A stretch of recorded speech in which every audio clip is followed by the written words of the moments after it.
is all about how you can find more ways to take back control of your life. So we all often feel like we're on this hamster wheel right now, right? Find what inspires you and redefine your own success. And yes, it is possible, it is doable, and we're going to talk about what that means.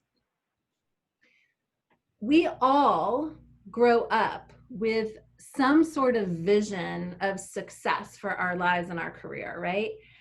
And oftentimes for us, it's, hey, I want to be this. I want to be in this profession, or I want to work for that company, or I want that title. I want to be chief of this or VP of that.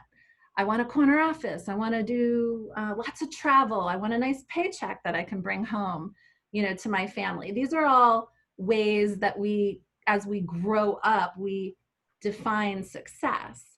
And for most of us, we end up on this predetermined path to get there. And the reality is it starts when we're young.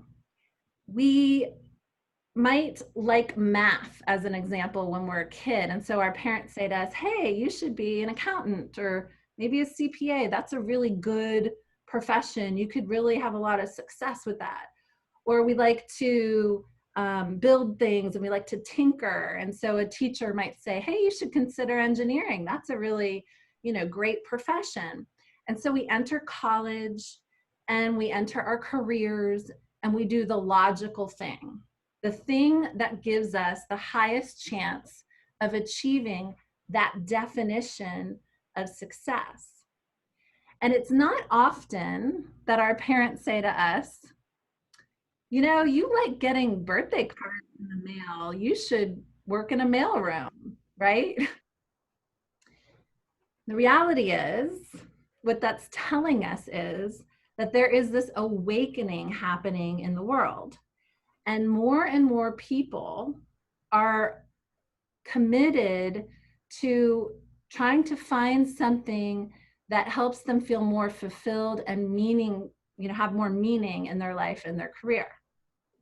And again, this doesn't always mean that you're going to make that complete 180 in your job and leave your industry or leave your company, but it's the idea of, I want more satisfaction in what I'm doing and I want to make a change. And most inspired people are the ones who take control of their own success and they get off that predetermined path. Like they're like, I'm gonna take a time out. Like, this is my life and I'm gonna take back control versus things happening to me. So let me ask a question. When I say that, how many of you feel like you are in the driver's seat with your career? And this is where the rubber meets the road. So grab a pen if you don't have one. For those of you who are ready to take the first steps toward change, there are 2 questions that you need to answer first. This is where the intention comes in. This is where priming the pump, getting you ready. The first question, who do you want to be every day when you wake up? And the second question, how do you want to contribute? Who has answers off the top of your head to these questions? Anybody? Probably not. And that's normal too. This is where the work comes in, right? Who do you want to be every day when you wake up and how do you want to contribute? These are 2 very important questions to ask yourself, to contemplate. They will give you insights into what is important to you. What matters most to you when you think about your future and your vision of success? Think about this.